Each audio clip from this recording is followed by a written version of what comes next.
do Germans or Europeans or the people that live here, do they ask you about any of these things? Like, kind of like, what's the general vibe that you get whenever you have these conversations? That is a good question, man. Like I said, being black in Germany, we're just going to put it straight like that. Being black in Germany, these people think, like, they think we are wild, you know. They Really? think, well, I'm saying, yeah, the black American, yes, that's probably the most feared man on the planet. You know what I mean? Like, if you think about it.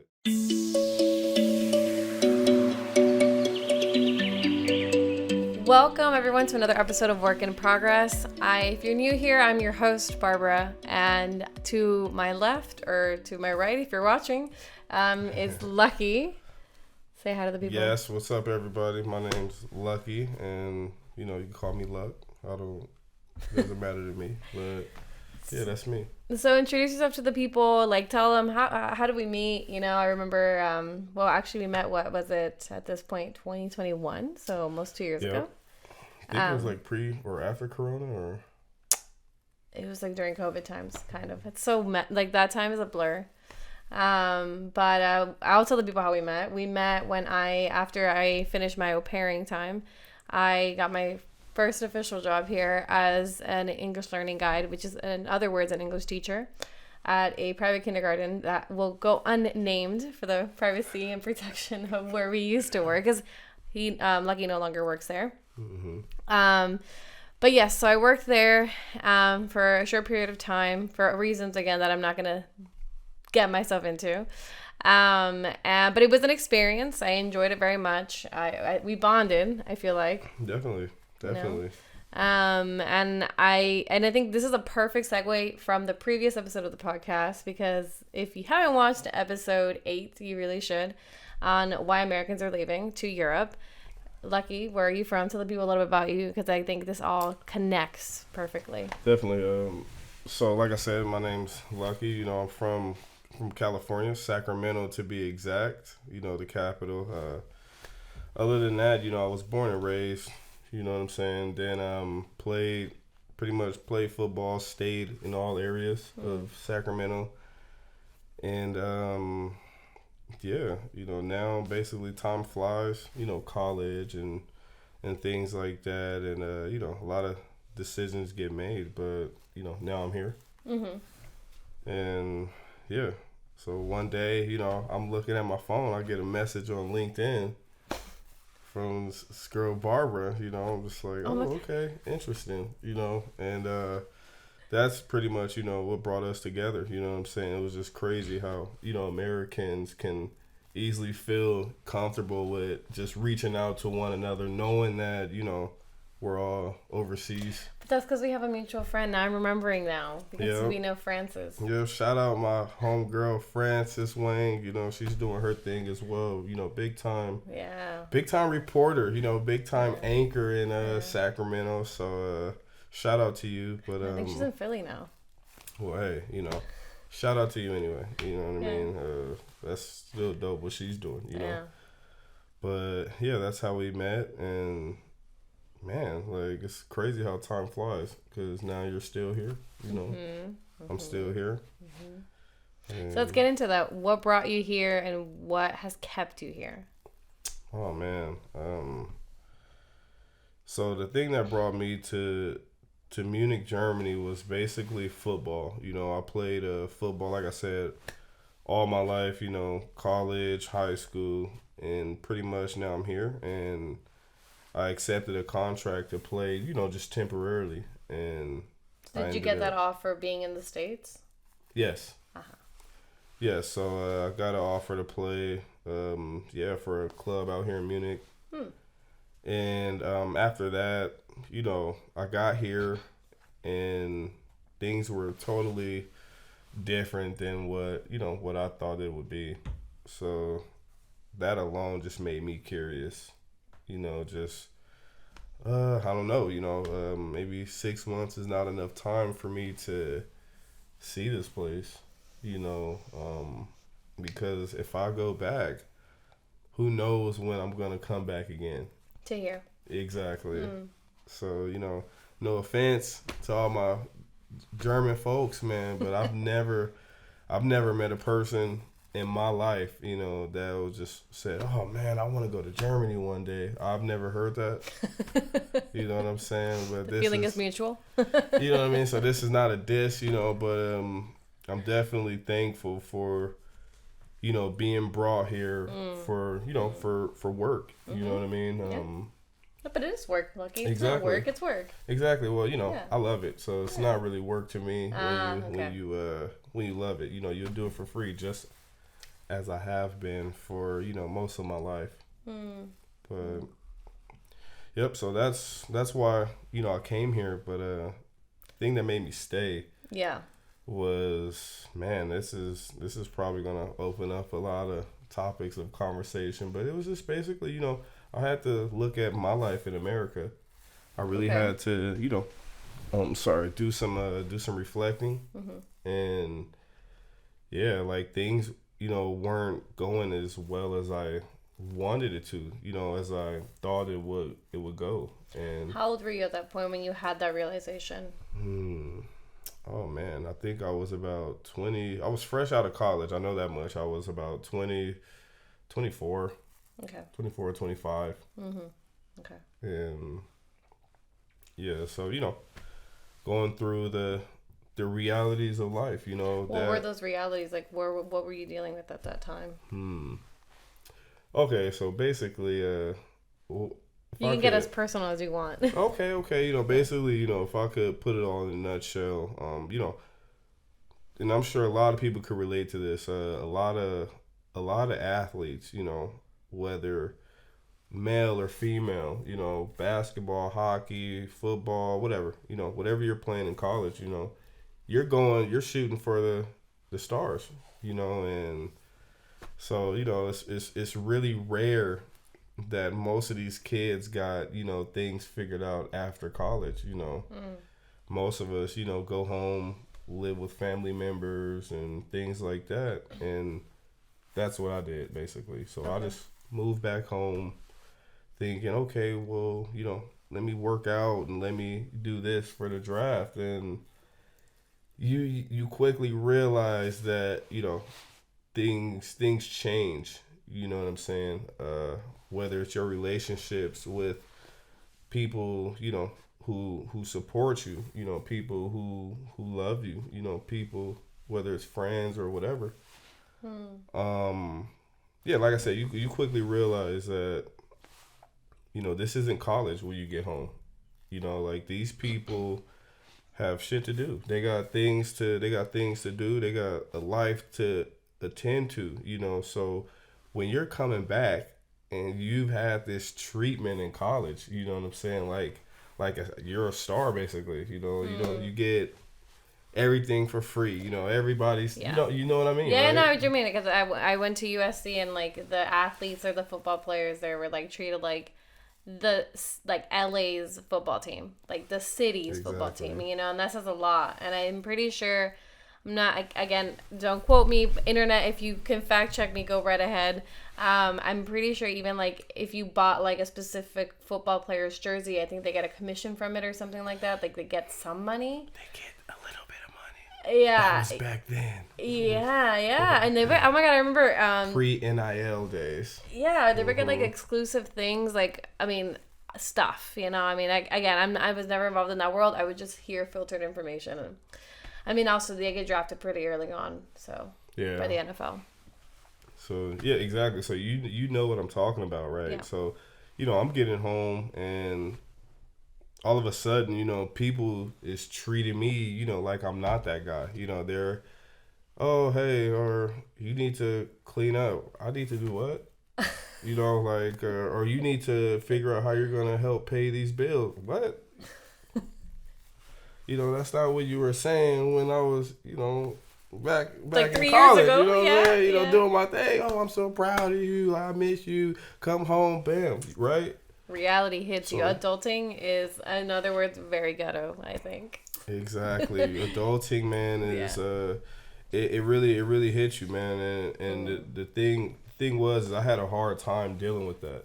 You know, you know, it's easy for us to take this as, you know, disrespect, or, oh man, like they changed on me, or they were using me from the jump. They thought I was gonna get drafted, kind of thing, right? But you know, as you grow, and it took me, you know, a few years to realize this. You know what I'm saying? Like, my problem was never with them. You know what I'm saying? It was just I was just so unprepared, just as a young man coming out of college. You know what I'm saying? Yeah.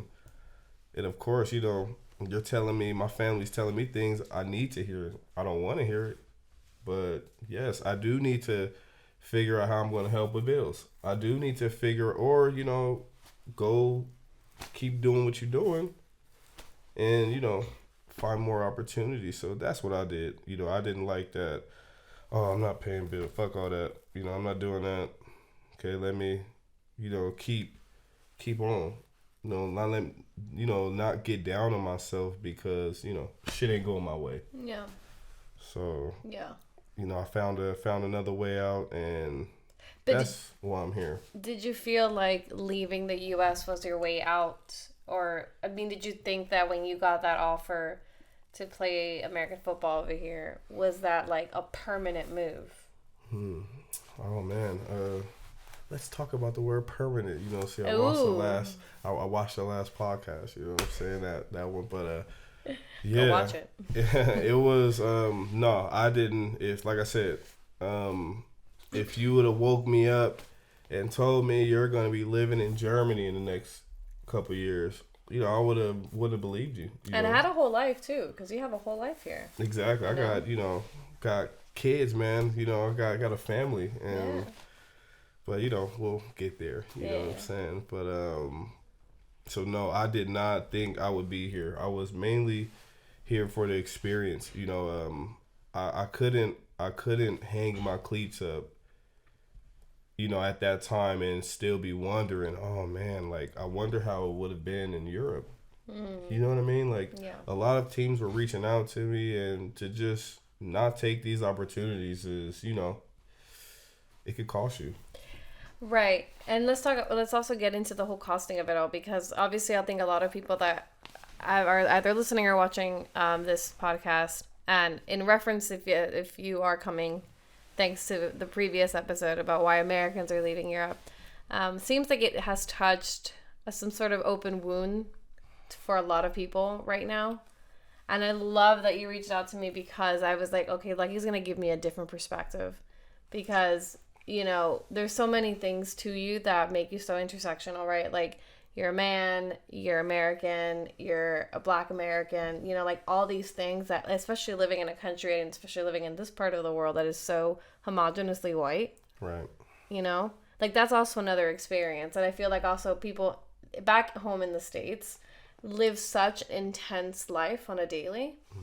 And I almost, because I have friends like that, right? Like Black friends in the States that would love to leave, but then they almost feel like they wouldn't feel safe in other parts of the world because they're Black. Exactly. That's, you know, it's a real thing. That's the truth, man.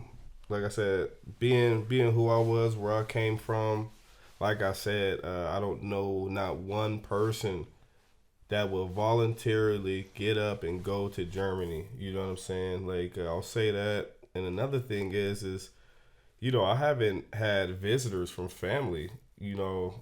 Not one? I've had, I think, a few. But not like I should. You know what I'm saying? And it's mainly because, like, nobody wants to fucking come here. Yeah. You know, I can't even sell these people on what there is to do here, because all of their, you know, sites are these just such negative places. You know, oh, let me show you this building you know who built. You know, let me show you this little camp right here. You know, nobody wants to see that shit. I can't sell anybody on that. You know what I mean? Yeah. So probably, you know, the BMW museum, that's pretty much it. You know. Lucky. I'm talking, you know, I'm basically, but it's like, it depends on the time you come, though, right? Yeah.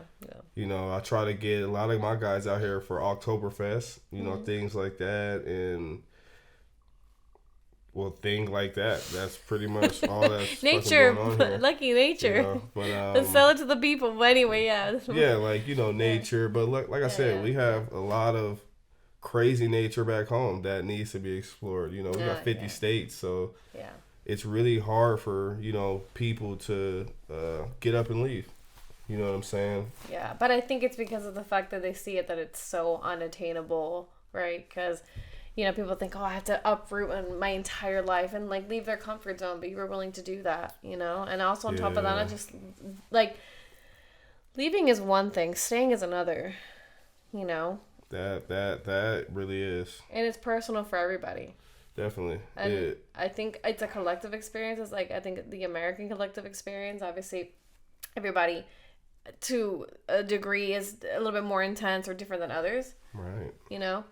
Definitely. And this is why, you know, so for all my German folks out here, you know, just this is why I said these things previously and it leads up to this right here, right?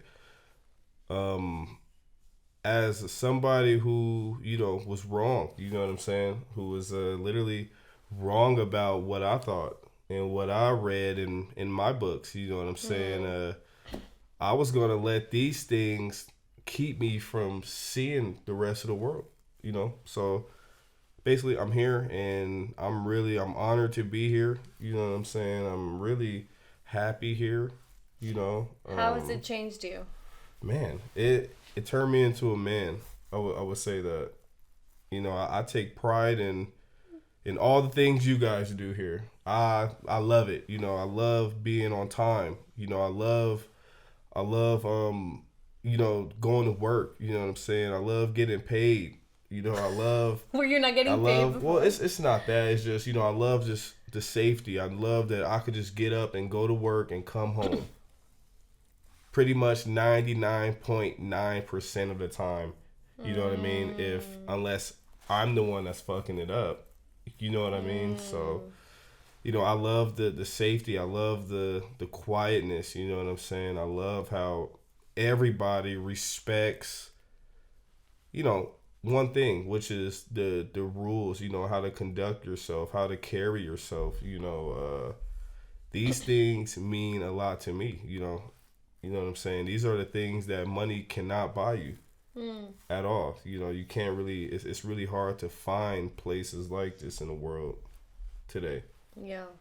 So, yeah, shout out to you guys, man. I love it here. You know, like I said those things just to tell you guys, you know, shout out to all my people out there.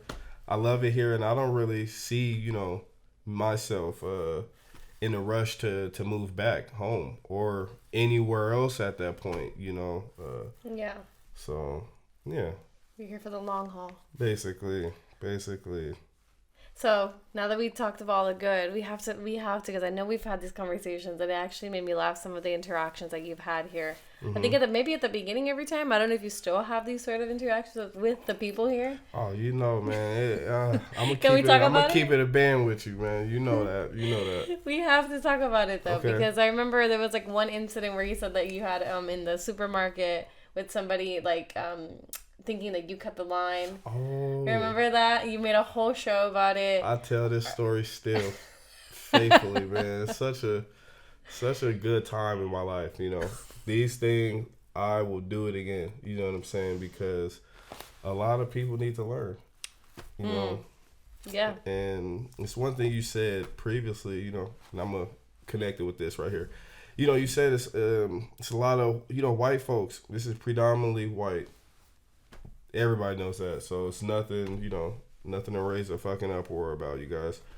But, you know, it's also a thing that, you know, a lot of people, it's like that because a lot of people don't leave often.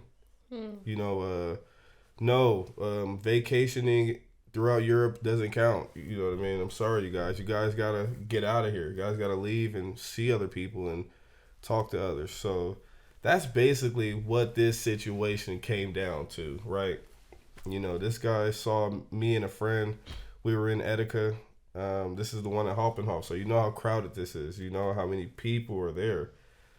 And for those that don't know, Hauptbahnhof is like the main central station of Munich. And Etika is a supermarket. Okay. Etika is a supermarket, yes. So Me and a friend of mine, shout out my boy BJ. You know, we were together. He's also still out here right now. But yeah, so we're together. I tell him, hey man, stay here in line. I need to go back and get something. I forgot something, and I end up going to get what I had, and basically we were almost to the front of the line, and so I get back, you know, getting ready to get pay, and this guy taps me on my shoulder. He said, hey, you're skipping the queue. You know, the queue, it's a queue here. I was like, I'm sorry, you know, I don't know that they call the line the queue out here because I'm new, you know. So basically, guy says, hey man, you shouldn't, you know, don't cut in line. You know, don't cut the line. That's how he said it to me. You know, I turned around and said, man, how about you mind your motherfucking business? You know what I mean? I told, and the whole store stopped. This shit was crazy. It was like with your chest. It was like I said it with my chest. You know what I mean? I said, how about you mind your motherfucking business? And instantly, right, the guy was so confident when he was, you know, talking to me. He was really like, yeah, get your ass back there, you know. And he called me Jungen. You know, I'm not a boy. I'm a man. I'm a grown ass man, you know. And so probably if he would have said that now, it would have been a bigger issue. But so this guy basically changes his whole mood as soon as he hears the words. You know, he's like, oh. I was like, no, don't walk away now. I was like, how about shut your punk ass up next time? I ain't cut no fucking line. Y'all see me cut? All the people around, like, no, he didn't cut. Like, you know, so it's like, you know, I had to give it to him, man. Like, I really, really enjoyed that moment. It wasn't the fact of being, you know, rude. Yes, I would have said it another way. You know, of course, there's many ways to say these things. But in this instant, it was just really, you know, it was really disrespectful for an older person to come up to you and really start to talk down on you, you know? Like he's educating you on how to act in Germany. Yeah. You know what I mean? Like, I don't have manners. Yeah. Like, you could only learn these things in Germany. That's my problem, you know? Mm-hmm. How a lot of these people talk to you is they think that Germany is such this special place that only has lines. You know, this is the only place to have fucking lines or something, you know what I mean? Yeah. So that's why, you know, I think if that guy would have at least been paying more attention, you know, and not just focused on these two guys right here. Yeah. Who he doesn't like. I don't know how they're talking English. You know what I mean? I'm not going to get into the racial thing because I don't believe that's what it was, you know. But when the Germans hear English here, it kind of bothers them. Yeah, for sure it does. You know? Oof, it does. Because it stands out like a sore thumb. Yeah. You know, you know, a lot of people, all you hear is, this is German. Then you hear me talking like this. So everybody's going to be like, what the fuck, dude? Yeah. So, but okay, so to that moment though that you blew up, was that like the first time you had ever blown up like that, or do you feel like that happened because there was a lot of things before that were just like building up that you were like, F this flips table? Yeah, it was like I said, I would react. Don't get it twisted. I would react like that whether I was home too. All right, it doesn't matter who the fuck it was. But my problem is just, you know, how he talked to me, you know, and the look on his face, you know, the gestures he's doing, you know. This is when it came, you know, time to me to at least just say something, you know, not do anything. I didn't touch him like he touched me or anything like that. Yeah. So, yeah, you know, some people would think, you know, like I said, it'll be things building up, but, you know, this is everyday life, you know. True. True. And like I said, I hope that guy doesn't go up to anybody else again or ask nicely, you know. He learned his lesson, Lucky. After you, I'm sure. Never again. If he would have said, hey, did you cut the line? I'll be like, oh, no, I didn't, you know. He was already here. I would have explained it to him, you know. Yeah. But, yeah. No, nothing built up or anything in that nature. Now, the other thing as well that I wanted to ask you was about that, something that you mentioned earlier about this feeling of safety. So I think generally speaking, not just like because it's Munich. In comparison to other cities in Germany, it's probably one of the most safest.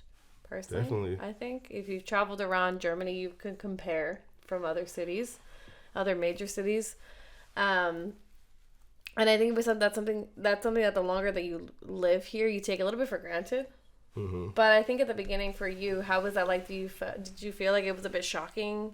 And over time, like, I don't know, like, what can you speak about that being in your shoes? Oh man, like I was when I came out here, I felt like I was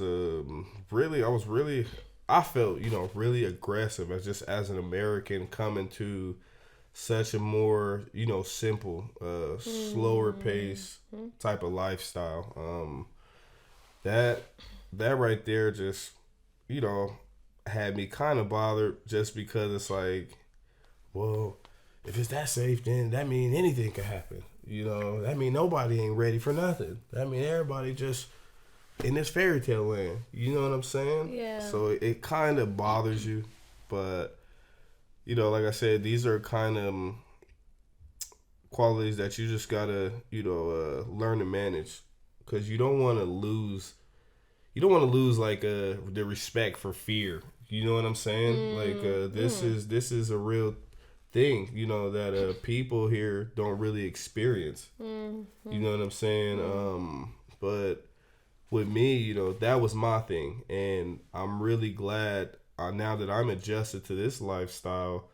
Now I'm fearful for what if I do go back home and I'm just thinking shit is a game.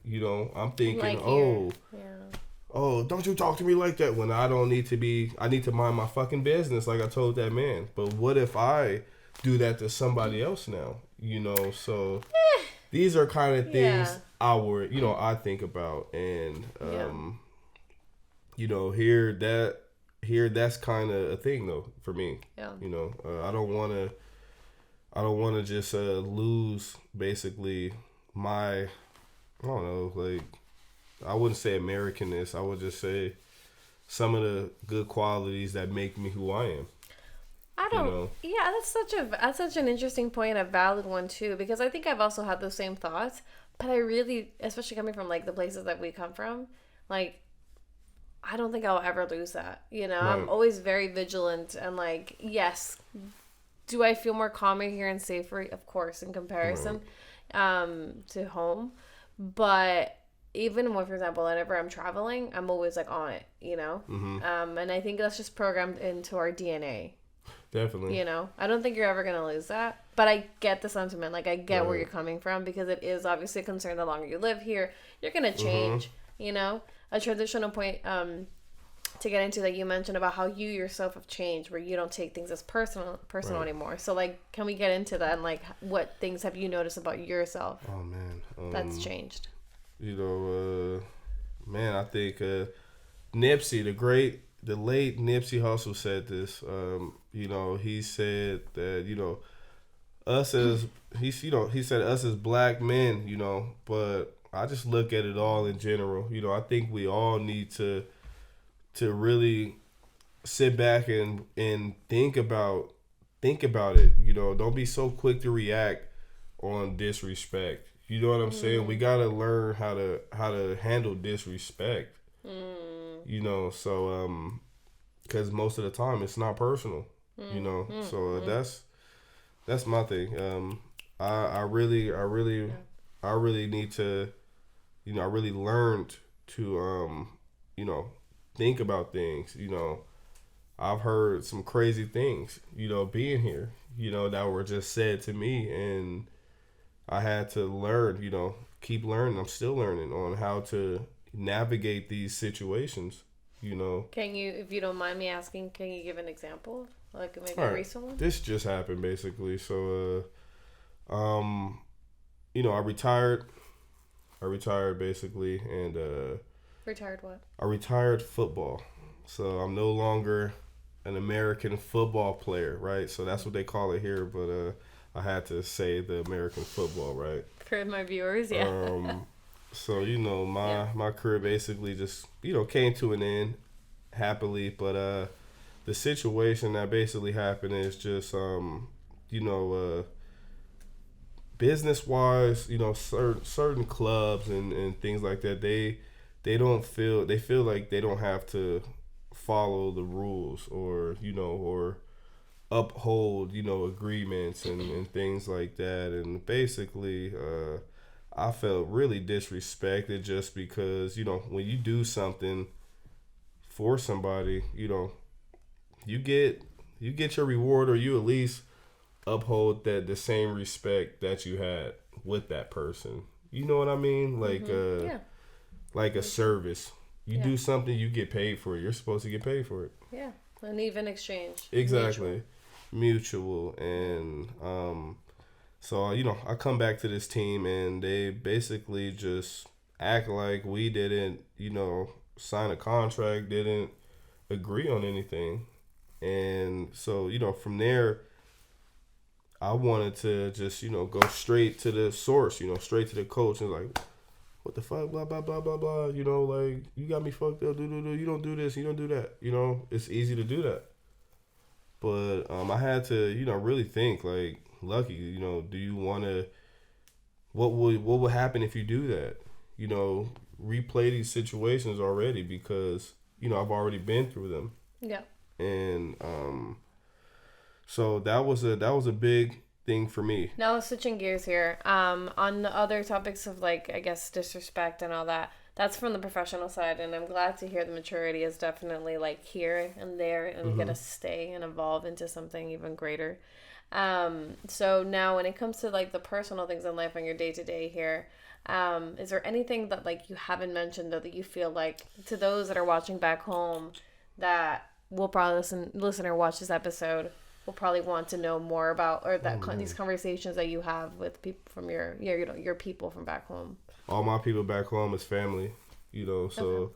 Yeah, these are friends that I've had, you know, this is 10 years plus, you know, this is 20 years plus. So yeah, I don't really, like I said, you guys, I'm not out in the scene like that. I don't, you know, I'm not in a lot of drama. I'm sorry, you guys, life. I don't have shit going on here, man. Like, you know, I'm a simple guy, you know, but the relationships I do have, like I said, are worth keeping, are worth you know, mending, are worth, you know, like I said, just keeping them strong. So yeah, whether this be at home, you know, with my children, you know, my daughter, I have 2 stepsons. Okay. So this is, you know, what matters to me. You're a family man now. Exactly, okay. Exactly. So you want to transition into that? So full time. Your daughter's now how old? She is 1.5 years old. Yeah, I was gonna say she's almost 2, right? Yep, she's about to be 2 at the end of the year in November. Crazy. Yeah. I remember when you were getting ready to be a father. It is crazy, man. Mm-hmm. Yeah. Don't have kids, man. All right. Don't do it. Don't do it. No, but no, you're happy though, and I think I've seen a transformation in it, in you as a person. Yeah. You know, this is a new chapter in your life. How is it like to be a father here? You know, because I think fatherhood looks different also, no matter what, depending on where you live. Yeah, and this is another big up to just Germany, Munich, Germany as well. You know, this is such a wonderful place just to raise your children. The things that are put in place here that are just at such an arm's reach is just crazy, you know, and I'm really, you know, thankful and grateful. I don't know if it's like this in America or Asia. Who gives a fuck? My thing is I'm just basically saying that, you know, I'm a new parent here. And I don't feel, you know, I don't feel pressure. I don't feel the world caving in on me. You know what I mean? What do you mean by that? Like, when I'm back home, you know, when I was in America, a lot of friends, you know, I know, well, who knows if it was because they were young having babies, you know, who knows? But, you know, it just seemed like it was just such a lot to deal with. You know, my childhood just coming up, I didn't have it easy, you know. And can you get more into that? Like, what do you mean by that? Like, okay. If you don't mind, yeah. Yeah, like I said, where I'm from, Sacramento, California, I come from a good family, don't get me wrong, but it was a lot going on, basically. You got, you know, family full full of just everything, man. You got the professionals, you got the working class, the working class, you got the, you know, the smart people, the dumb people, the tall people, the drug dealers, the gangbangers, you know, there's so much, right? Because I think, you know, I think the reason why I wanted to also ask that is because also considering just like, you know, I was just watching a podcast yesterday, and the guest was talking about how, you know, she was in a very privileged position to like take time off and be able to raise her daughter. Yeah.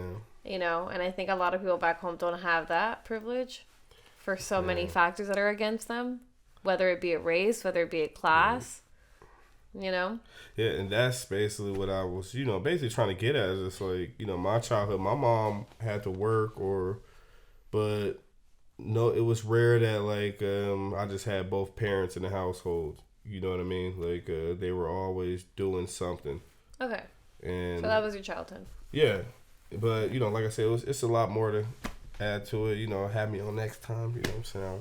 I'll give you the scoop, real scoop. But yeah.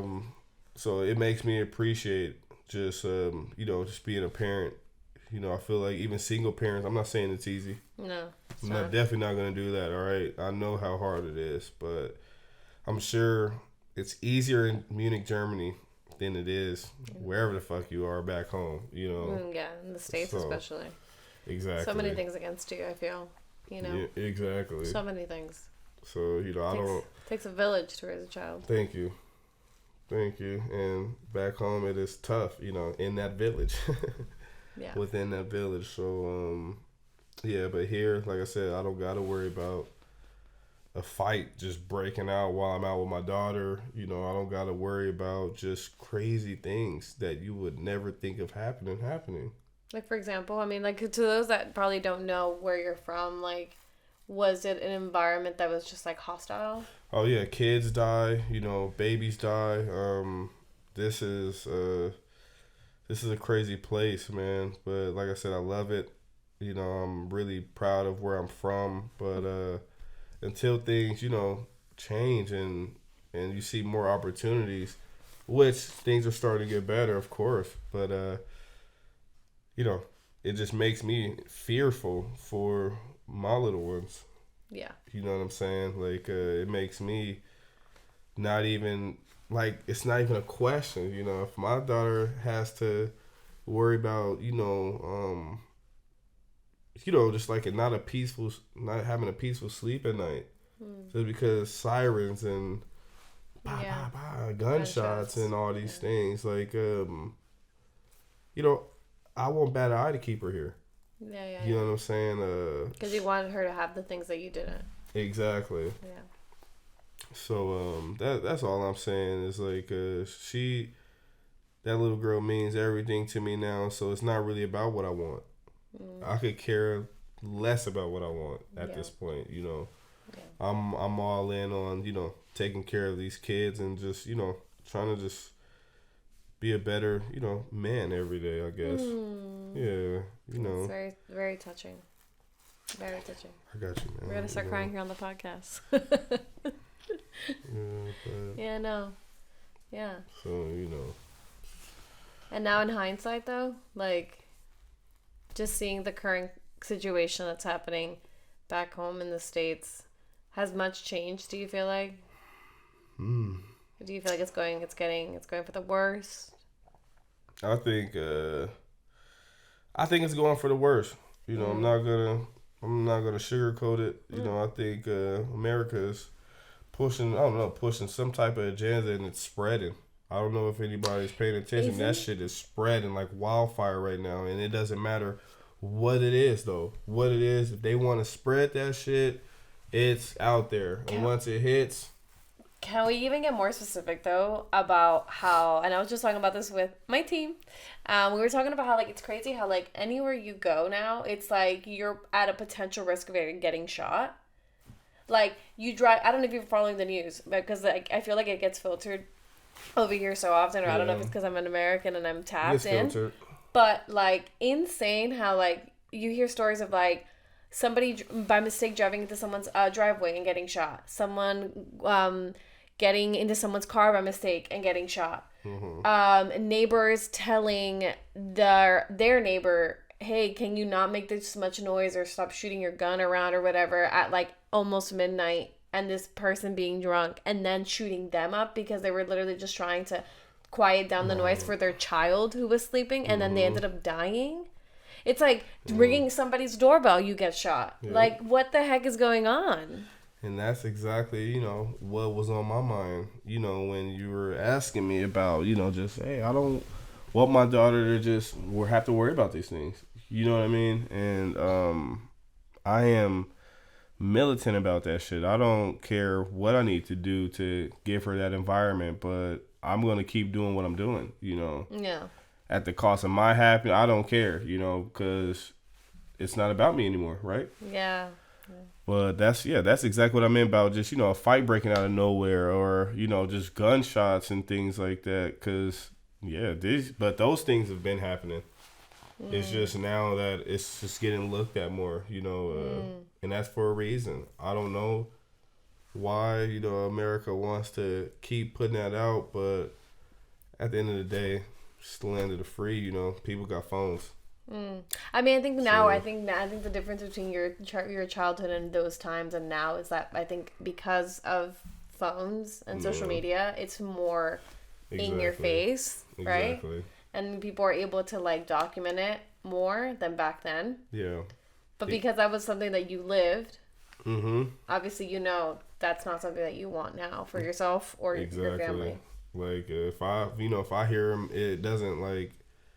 I just want to know where they're coming from. I'm not afraid. I just want. Okay, who's shooting? All right, like let me get my people over here. Let's get the fuck out of here. But yeah, man. It's a scary place. It's a scary world out there, and but these things have always been happening, and at the same rate. At the same rate. Don't let the stats fool you. I'm very curious now. Do Germans or Europeans or the people that live here, do they ask you about any of these things? Like, kind of like, what's the general vibe that you get whenever you have these conversations? That is a good question, man. Like I said, being black in Germany, we're just going to put it straight like that. Being black in Germany, these people think, like, they think we are wild, They really? Think, I'm saying... Yeah, the black American, yes, that's probably the most feared man on the planet. You know what I mean? Like, if you think about it. And this is why, because I'm going to tell you, the questions I've gotten since being here is like, oh my goodness, like, where's your wave cap? Where's your do-rag? Or, oh man, you a gangster. Or literally, I've seen a lot of white people shake their white friends' hands just like this as soon as they get to me. What's up, man? So it's literally... in your face, and it's like, God. And like I said, it's not, I used to be disrespected by that, but it's not, it's just because of the media, and how they portray us. You won't see many black lawyers on a poster in Germany. You're going to see a rapper with, pistol in his waist and 4 bitches around him, you know what I mean? So this is just the reality that's being set for us. And if I'm reacting how if I'm just reacting with my heart, then I'm giving these people everything they want. I'm giving the media everything they want, right? It is true. Like, yeah, you're playing into it.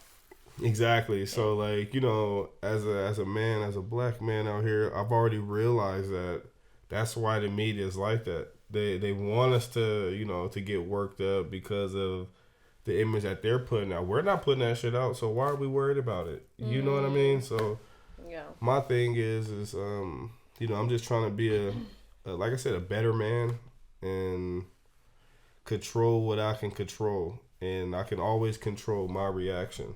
You know what I'm saying? So, so wise, Lucky. I think Germany's made you so wise. Exactly. Well, I'm telling you, like, it is not easy living here. You know what I'm saying? As easy as we make it seem, it is not easy to be here. It is not easy. Like I said, this is everyday struggle, man. I mean, especially this particular part of Germany that we live in. I think there's other parts of Germany that aren't so, for lack of a better word, difficult, right? Because if it was like maybe Berlin, you know, or even Hamburg, or I even think like my theory is that I've met so many like Western Germans that are so nice. I have yet to meet like some people from like Dusseldorf or Cologne. Super nice people, very open-minded, I think.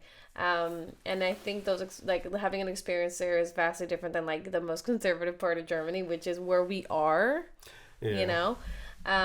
So it's like you said, not easy, but I think in comparison to what we've left behind, it's like day and night. Exactly, and that's the thing, you know. And I think the payoff is much greater here. It's just not easy as far as just a mental challenge. You know what I mean? Like this place challenges you mentally. And if you could overcome and just, you know, learn to thrive in places like these, you know, you're going to be fucking unstoppable, man. Your mind is going to be, you know, sharpened to a T, man. You're going to be sharp on all four corners. So yeah. Anywhere in life, anywhere in the world. Exactly. So, you know, I can easily go back home now because I'm going to pay every bill on time. You know, I'm going to I'm going to be on time to every meeting. You know what I'm saying? Like, because literally, this shit matters. You know, you can easily change your life just by being on time with somebody. Like, you know what? I'm going to give you this opportunity. Yeah. You know, like, you've been straightforward. So, yeah, man. Besides that, you know, of course, my German is almost there. So, hey, look at that. I speak German most of the time at work. Really? Yeah, so wow, lucky. I got plans, you know what I'm saying? Like I said, I'm trying to integrate myself, you guys. Shout out to Germany, man. Shout out to Munich. All right, I love it here, like I said, you guys. And any last words for the people that are listening or watching? Oh, man. Advice or anything that probably you wish you would have known when you first arrived. Something, you know.